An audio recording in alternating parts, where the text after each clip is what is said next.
বর্তমানে পূর্ব ফুলবাড়ি পঞ্চায়েত পরিচালনা করছেন বাম কংগ্রেসের প্রতিনিধিরা। এদিকে রামাবলের ৭ বছর অতিক্রান্ত হয়ে গেছে, তারপরেও রাস্তার হাল একই। তারপরেও কদমতলা ব্লকের পূর্ব ফুলবাড়ি গ্রামের ৭ নম্বর ওয়ার্ডের গ্রামীণ রাস্তাটি মারণ ফাঁদে পরিণত। পঞ্চায়েত কর্তৃপক্ষের নেই মেরামতের উদ্যোগ, চরম বিপাকে পঞ্চায়েতের জনগণ। গ্রামবাসী জানিয়েছেন দীর্ঘ ২৫ বছর ধরে এই রাস্তার বেহাল দশার সংস্কারের নামগন্ধ নেই। গাড়ি চলাচল তো দূরের কথা, পায়ে হেঁটে পড়ুয়া থেকে বৃদ্ধরা এই রাস্তা দিয়ে চলাচল করতে পারছেন না। মুমূর্ষ রোগীকে কাঁধে বহন করে শুশ্রূষা করার জন্য নিয়ে যেতে হয় স্বাস্থ্যকেন্দ্রে। জনগণের ভোগান্তির এক শেষ অবস্থা। সুশাসনের উন্নয়নে পঞ্চায়েত নীরব দর্শকের ভূমিকায় কুম্ভকর্ণ প্রশাসন। পঞ্চায়েত কর্তৃপক্ষকে জানালে তারা সাব বলে দেন পঞ্চায়েতের কাছে কোনো ফান্ড নেই। এলাকার জনগণের দাবি রেগার কাজ দিয়েও রাস্তাটি সংস্কার করা যায়। ভিডিওকে লিখিতভাবে জানালে তিনি পঞ্চায়েতের কাঁধে দোষ চাপিয়ে দিয়ে দায়িত্ব খালাস হয়েছেন। এখন নিরুপায় হয়ে পঞ্চায়েতের সাধারণ মানুষ মুখ্যমন্ত্রীর কাছে অনুরোধ রেখেছেন যাতে রাস্তাটি দ্রুত সংস্কার করে দেওয়া হয়। শুনুন গ্রামবাসী কি বলছে।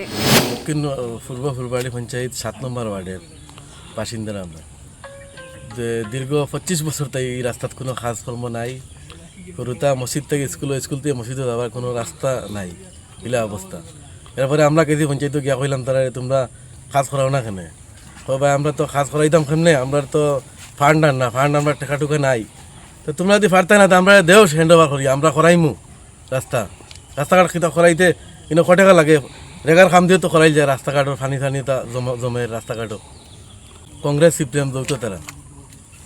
তো আপনারা কি দাবি জানাইছিলেন? এটা দাবি বেদান জানাইছি, আজকেও জানাইছি আমরা।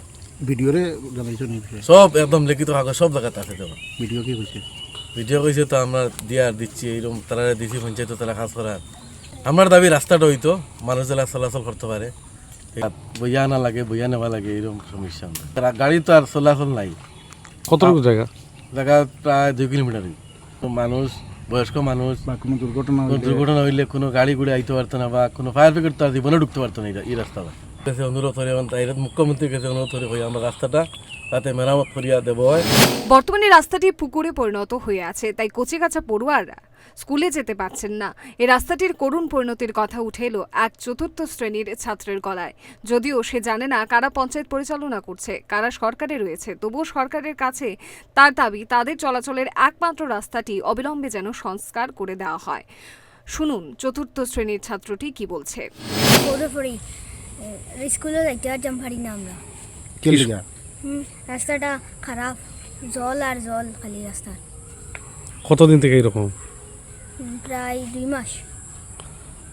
এটা কাজ করা হয় না? না। তো এখন কি দাবি রাখবা তুমি সরকারের কাছে? আসেনি, রাস্তাটা ঠিক করে দেওয়ার জন্য।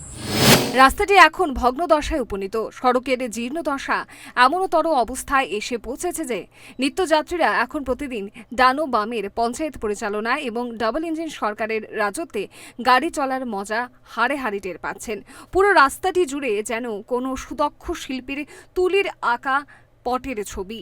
অজস্র খানাখন্দ, কর্দমাক্ত জলবাটি বেষ্টিত ছোট বড় গর্তের সমাহার। একবারই রাস্তা দিয়ে যাতায়াত করলে গঙ্গাপ্রাপ্তি অবশ্যম্ভাবী অভিমত ব্যক্ত করেছেন পূর্ব ফুলবাড়ি পঞ্চায়েতের মানুষ। Bureau report, Times 24 network. জুড়ে থাকে বাঁধন আপনার চেয়েও আপন, জুড়ে থাকে বাঁধন আপনার চেয়েও আপন, আপনার চেয়েও আপন। স্বর্ণ